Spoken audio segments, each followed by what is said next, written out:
আকাশটা পুরো কালো হয়ে গেছে, মনে হয় আজ আর বৃষ্টি থামবে না। যাই, আস্তে আস্তে বাড়ির দিকে রওনা দিই। প্রচণ্ড জোরে বৃষ্টি নেমেছে। হায় ভগবান, এত জোরে জোরে বৃষ্টি পড়ছে। মানুষটা সেই কোন সকালে একটু খই আর কলা খেয়ে বেরিয়েছে, কখন ফিরবে কে জানে। বৃষ্টি তো থামার নামই করছে না। এই বৃষ্টিতে শরীরটা বড্ড খারাপ লাগছে আমার, মনে হয় জ্বর জ্বর আসছে। হায় হায়, বৃষ্টিতে মনে হয় সমস্ত চাষের ফসল নষ্টই হয়ে যাবে। কত কষ্ট করে নদী পার করে চাষের সমস্ত বীজ এনেছিলাম, সমস্ত নষ্ট হয়ে গেল।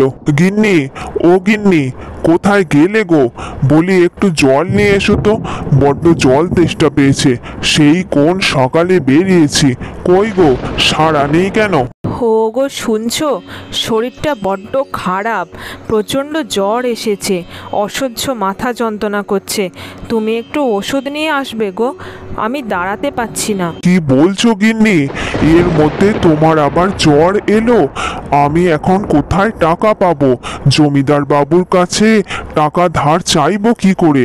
১,৫০০ টাকা তো শোধ করতে পারিনি, কোন মুখে চাইবো? ওনারা তো অনেক বড় লোক মানুষ, ওনাদের কি আর টাকার অভাব আছে গো? আমাদের মতো গরিব মানুষদের দিন আনা দিন খাওয়া, কি করা যাবে বলো? শরীরটা যে বড্ড খারাপ, না হলে বলতাম না। তুমি একটু যাও জমিদার বাবুর কাছে টাকা ধার করে একটু ওষুধ নিয়ে এসো ডাক্তারের কাছ থেকে। আচ্ছা আচ্ছা, ঠিক আছে। তুমি আর বাইরে এভাবে দাঁড়িয়ে থেকো না, জ্বরটা আরো বাড়তে পারে।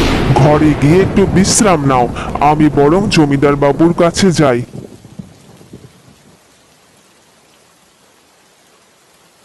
কি যে করি আমি এখন? জমিদার বাবুর টাকা শোধ করব কি করে? তার মধ্যে টাকা ধার চাইতে যাচ্ছি, কে জানে আজ কপালে কি আছে।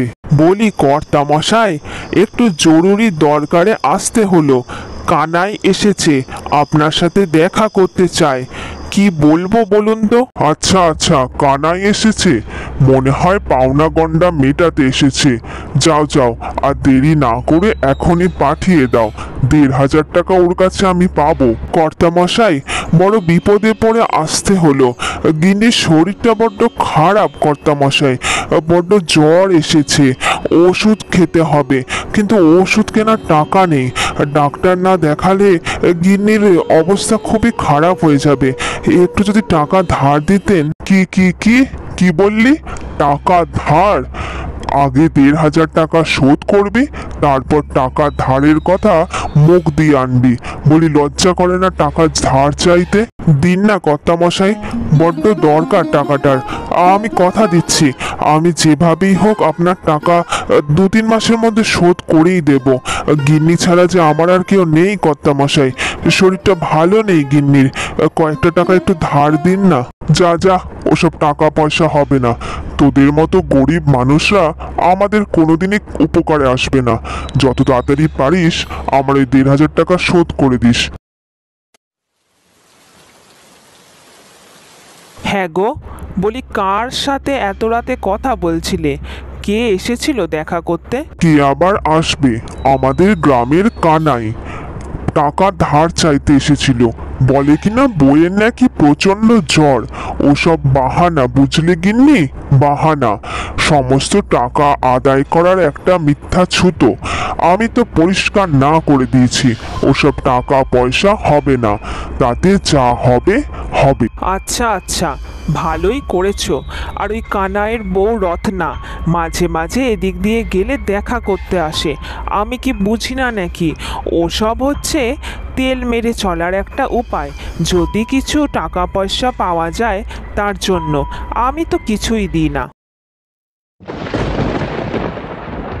কি যে হবে গিন্নি, বড্ড অসহায় লাগছে। তোমার জন্য একটু ওষুধও কিনে দেব, সে পয়সাটুকু আমার নেই। কি যে করব, ঘরে যে আনাজপাতিও নেই, খাবই বা কি? কিছুই যে ভালো লাগছে না। ভগবান এমন দুর্দিন কেন যে দিয়েছে ভগবানই জানে। ওগো, চিন্তা করো না, সব সময়ে সব হবে। আমার জ্বর ঠিক কমে যাবে, ভগবানের ওপরে ভরসা রাখো। ওষুধ যদি না পাই তো না পাওয়া যাবে, কি আর করব। আমি তো ভগবানের হাতেই সব ছেড়ে দিয়েছি, যা হবে দেখা যাবে। আমার যে মাথায় মাথায় আরো চিন্তা গিন্নি, জমিতে যা ফসল লাগিয়েছিলাম সব তো এই বৃষ্টিতে নষ্ট হয়ে যাবে। নৌকা করে ওই পারে গেছিলাম ফসলের বীজ আনতে, সেগুলো আস্তে আস্তে বৃষ্টিতে সমস্ত নষ্ট হয়ে গেল। এবারে যে কি খাবো আমি, আর কিভাবে বা জমিদারের টাকা শোধ করব, কিছুই মাথায় আসছে না। চিন্তা করো না, আমি গরিব ঘরের মেয়ে, ছোট থেকেই অভাব থেকে বড় হয়েছি। আমার বাবা সব সময় একটা কথা বলতেন, অভাব দুঃখ যাই আসুক না কেন জীবনে, কখনো ভেঙে পড়লে চলবে না। কানাই দাদা, ও কানাই দাদা, উঠোনে বসে কি করছো? শুনেছি এই বৃষ্টি নাকি এক সপ্তাহের আগে থামবে না। আমাদের গ্রামে ওই গণৎকার নিমাই পণ্ডিত, উনি সেসবই বলছেন, এক সপ্তাহের আগে বৃষ্টি থামবে না। সমস্ত মাঠ জলে ডুবে গেছে, চাষবাসের অবস্থা সঙ্গীন। কি বলছিস নিতাই? এক সপ্তাহের আগে বৃষ্টি থামবে না? আমাদের যে না খেয়ে মরতে হবে রে। ঘরে একটু খই আর চিড়ে পড়ে আছে, আর যে কিছুই নেই। বলি, তোর ঘরে খাবার দাবার সব আছে তো? হ্যাঁ, মানে একটু আলু চাল আর ডাল ঘরে অল্প পড়ে আছে, কতদিন চলবে জানি না। আমার ঘরে 4 জন লোক, জানি না যদি খাবার কম পড়ে যায় তোমার কাছ থেকে একটু খাবার নিয়ে যাব কানাই দাদা। হ্যাঁ রে, নিয়ে যাস। আমার ঘরে চিড়ে একটু বেশি করে আনা আছে, তাছাড়া আমরা 2 জন মানুষ। তোর যদি কম পড়ে একটু চিড়ে অন্তত নিয়ে যাস। এভাবে 7 দিন পেরিয়ে যায়, বৃষ্টিও থেমে যায়, আবার শুরু হয় প্রত্যেকের এক নতুন জীবনযাত্রা। গিন্নি, বলছি আমি একটু নদী পাড়ে যাব আমার ওই নৌকাটা নিয়ে। এখন ওই নৌকাটাই আমার শেষ ভরসা। নদী পারাপার কেউ করলে যদি একটু টাকা পয়সা লাভ হয় আর কি। ও মা, তাই বুঝি? এ তো খুব ভালো কথা গো। তাছাড়া এই গ্রামে তুমি ছাড়া আর কেউ নৌকা চালাতে পারে না, তাই তুমি নৌকা চালানোর কাজ করলে কেউ যদি নদী পারাপার করে সেখানে তোমার পয়সা রোজগার হতে পারে। হ্যাঁ, দেখি জমিদার বাবুর ধার যে শোধ করতে হবে, না হলে তো এই ভিটে মাটিটাও থাকবে না। যাই যাই, আমি চললাম নদী পাড়ে।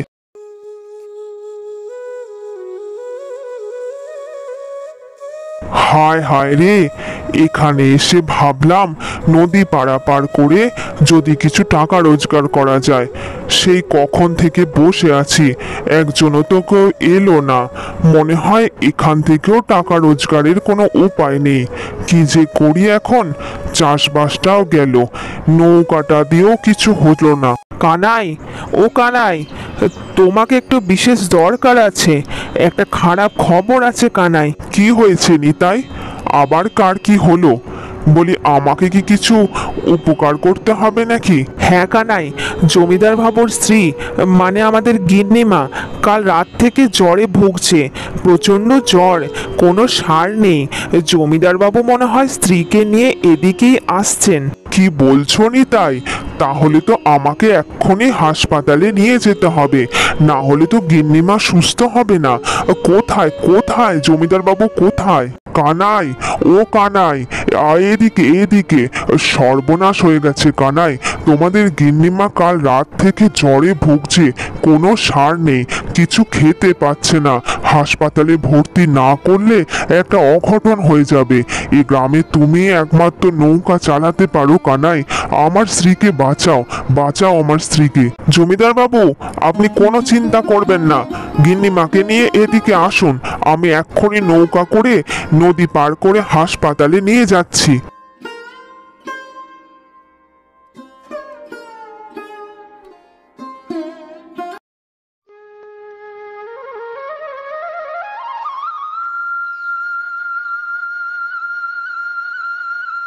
নিন, ওষুধটা এবার খেয়ে নিন। সত্যি রত্না, আমার চাকর বাকররা সবাই ছুটিতে। তুমি যদি এই সময় আমার উপকার না করতে, সেবা শুশ্রূষা না করতে, আর তোমার স্বামী কানাই যদি সঠিক সময় হাসপাতালে ভর্তি না করতো, তাহলে আমি আর সেরে উঠতাম না। আমার জ্বর যে প্রচণ্ড বেড়ে গেছিল। না না গিন্নিমা, এ আর এমন কি ব্যাপার? যাই হোক, আপনি এখন অনেকটাই সুস্থ। আমি এখন বাড়ি যাই, বাড়িতে আমার অনেক কাজ আছে। ঠিক আছে? যাক, গিন্নিমা এখন অনেকটাই সুস্থ, শুনে খুব ভালো লাগছে। আমি যাই, নদী পাড়ে যাই। যদি কেউ নদী পারাপার করে, তবে যদি দুটো পয়সা আসে। আসার সময় একটু কলমি শাক নিয়ে এসো। আজ কলমি শাক আর ভাত রান্না করব।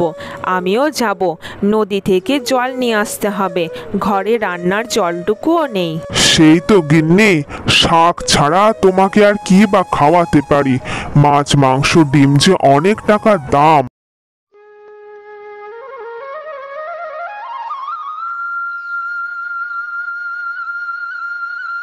রত্না আর কানাই আমাদের এখানে দেখে সত্যি অবাক হয়ে যাবে। সত্যি ওরা না থাকলে আমি আর বেঁচেই ফিরতাম না। ওদের এই ঋণ কোনো দিন শোধ করতে পারবো না। এই তো রত্না এসে গেছে। বলি রত্না, একটা কথা ছিল। তোমাদের এই ভিটে মাটিতে আর থাকা হবে না, মানে আমি আর থাকতে দেব না। সে কি কর্তামশাই, এই ভিটে মাটিটা ছাড়া আমাদের যে আর কিছুই নেই। আমার স্বামী আস্তে আস্তে ধার সব শোধ করে দেবে, আমি কথা দিচ্ছি কর্তামশাই। ধার শোধ? ধার তো আমাদের শোধ করার কথা। তোমরা না থাকলে আমার গিন্নি আজ বেঁচে ফিরতো না। তোমার জ্বরের সময় আমি তোমার স্বামীকে ফিরিয়ে দিয়েছিলাম, কিন্তু আমার গিন্নি যখন অসুস্থ হয়েছে, তোমার স্বামী হাসপাতালে নিয়ে গেছে। এই ঋণ যে কখনো শোধ করার নয়। না না কর্তামশাই, ওইভাবে বলবেন না। আমরা আমাদের কর্তব্য করেছি, আপনারা জমিদার মানুষ। আমাদেরকেও একটা কর্তব্য করার সুযোগ দাও রত্না। আজ থেকে তুমি আর কানাই আমাদের জমিদার বাড়িতেই থাকবে। তোমাদের কোনো কিছুর অভাব হবে না। আর গ্রামের কোনো মানুষ বিপদে পড়লে আমরা সব সময় তাদের পাশে থাকব। আমার কার্টুন ভিডিওতে আপনারা যারা সবাই কমেন্ট করেছেন, তাদের সবাইকে অসংখ্য ধন্যবাদ। আপনাদের প্রত্যেকের কমেন্টগুলো আমি ভিডিওর শেষে তুলে ধরলাম।